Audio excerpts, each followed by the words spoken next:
Subscribe now and press the bell icon.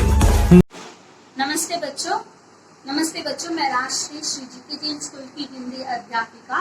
आज हम 5वीं कक्षा के पाठ का अध्ययन करेंगे। पाठ की ओर बढ़ने से पहले मैं आपसे एक रिक्वेस्ट करना चाहूंगी कि अगर अब तक आपने हमारे YouTube चैनल को सब्सक्राइब नहीं किया है तो प्लीज उसको सब्सक्राइब कर दीजिए, जिससे हमारे द्वारा अपलोडेड वीडियोस के नोटिफिकेशन आपको ऑन स्पॉट मिल जाए। और एक जानकारी देना चाहूंगी कि हमारे YouTube चैनल पर LKG से लेकर 12th स्टैंडर्ड तक के सारे सब्जेक्ट्स के वीडियोस अवेलेबल हैं, तो आप जब चाहे उन वीडियोस को देखकर उससे लाभ उठा सकते हैं। तो आज हम 5वीं कक्षा के पाठ का अध्ययन करेंगे। पाठ का नाम है भाग्यनगर। तो उससे पहले मैं आपको जनरल सी कॉमन सी इंट्रोडक्शन देना चाहूंगी हमारे लेसन से रिलेटेड। भाग्यनगर ये नाम आके पहले था, उस एक प्लेस का नेम है जो पहले था। अभी उस प्लेस का नेम है हैदराबाद आके आंध्र प्रदेश में है, वो आंध्र प्रदेश की राजधानी है। तो किस प्रकार इस नगर को बसाया गया, भाग्यनगर को किस प्रकार बसाया गया, और उसके बाद भाग्यनगर का नाम बदलकर कब हैदराबाद रखा गया, और वहाँ की क्या क्या फेमस स्थान है, इसके बारे में हम इस लेसन में पढ़ेंगे। तो चलिए अब हम लेसन की ओर बढ़ते हैं। तो हमारे पाठ का नाम है भाग्यनगर। तो चलिए अब हम पाठ की ओर बढ़ते हैं।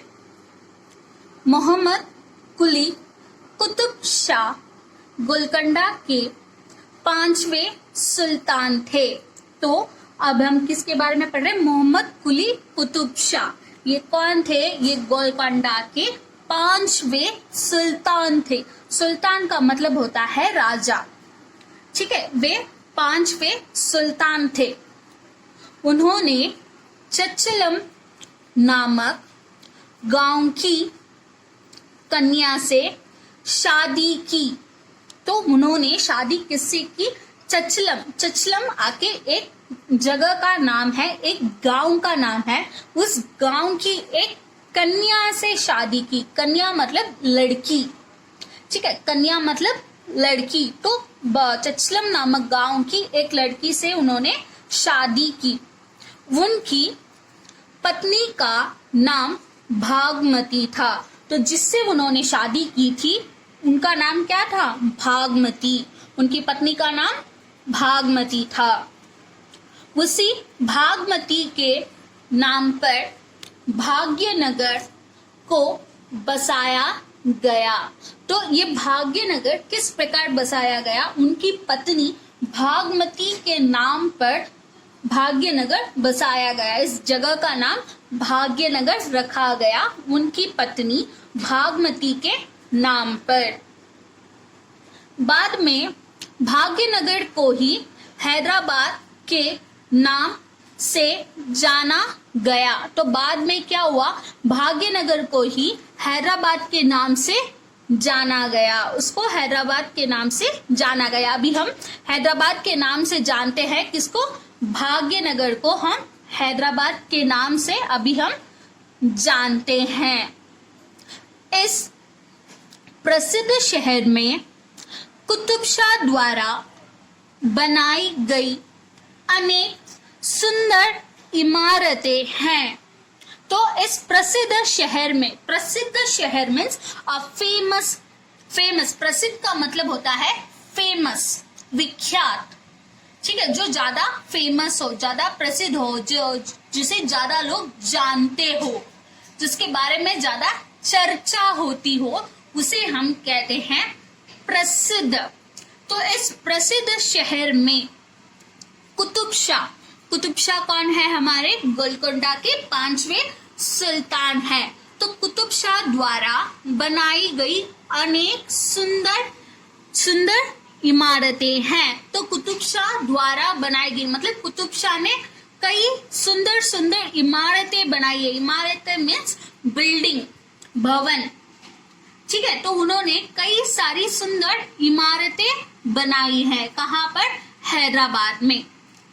हैदराबाद की भव्य तथा इतिहास प्रसिद्ध चार मीनार नामक इमारत का निर्माण भी उन्हीं के शासन काल में हुआ था। तो हैदराबाद में एक भव्य, भव्य मतलब विशाल, बड़ा, ठीक है, भव्य तथा इतिहास प्रसिद्ध मीन्स ऐतिहासिक समय से वह इमारत प्रसिद्ध है, फेमस है। हिस्टोरिकल प्लेस इंग्लिश में कहा जाए तो हिस्टोरिकल प्लेस, इतिहास प्रसिद्ध एक इमारत है, उसका नाम क्या है? चार मीनार। चार मीनार, उसका नाम क्यों चार मीनार हुआ? वो भवन है, वो जो भवन है उसके चारों तरफ, मीनार का मतलब होता है वे जो खंबे होते हैं उन्हें मीनार कहते हैं। तो चारों तरफ 1 2 3 4, ये 4 खंभों के सहारे इसके ऊपर ये मीनारें बनाई गई, ये बिल्डिंग बनाई गई है। तो उसके चारों ओर 4 मीनारें हैं, इसलिए उसका नाम क्या रखा गया? चार मीनार रखा गया। तो इस इमारत का निर्माण कब हुआ था? उन्हीं के शासन काल में, कुतुब शाह, मोहम्मद कुली कुतुब शाह के शासन काल में चार मीनार का निर्माण हुआ था। इस प्रसिद्ध स्मारक का निर्माण कुतुब शाह द्वारा सन 1591 ईस्वी में करवाया गया था। तो ये जो सुंदर इतिहास प्रसिद्ध इमारत है, स्मारक मीन्स मोन्यूमेंट, स्मारक मीन्स व्हाट? स्मारक मीन्स मोन्यूमेंट। तो इस स्मारक का, सुंदर इमारत का, सुंदर भवन का निर्माण कुतुब शाह द्वारा कब हुआ था? 1591। कब हुआ था? 1591, इंग्लिश में बोलते 1591 ईस्वी में करवाया गया था। इस स्मारक की ऊंचाई 54 मीटर है। इस स्मारक की ऊंचाई कितनी मीटर है? 54 मीटर है, मतलब 54 मीटर। हिंदी में क्या बोलते हैं 54 को? 54। इस स्मारक की ऊंचाई 54 मीटर है। मीनारों में ऊपर तक सीढ़ियां चढ़कर मीनारों के ऊपर तक पहुंच सकते हैं।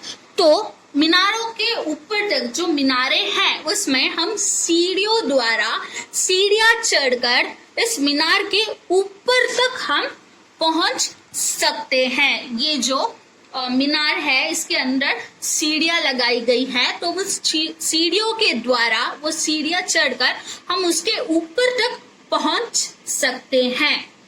वहां से हैदराबाद का बड़ा ही सुंदर दृश्य दिखाई देता है।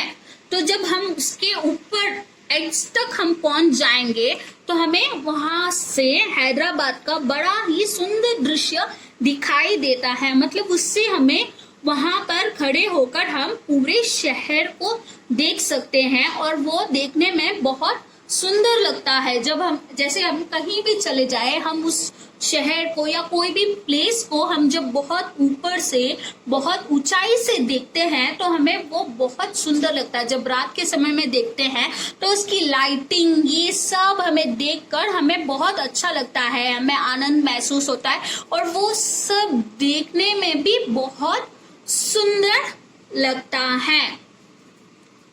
इसे बनाने के लिए हजारों मजदूरों ने काम किया।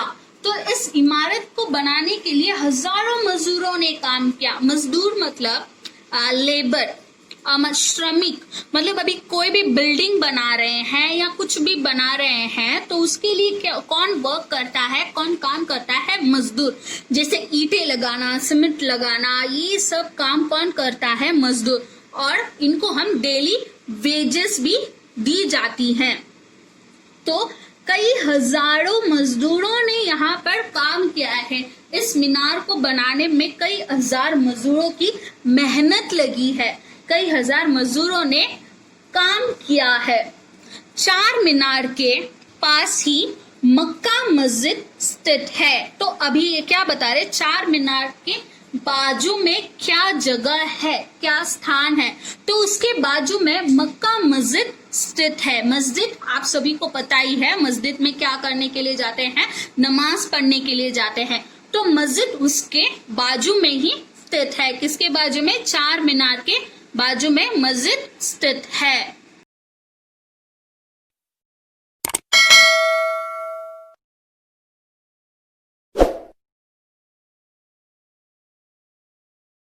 Subscribe now and press the bell icon. Never miss an update.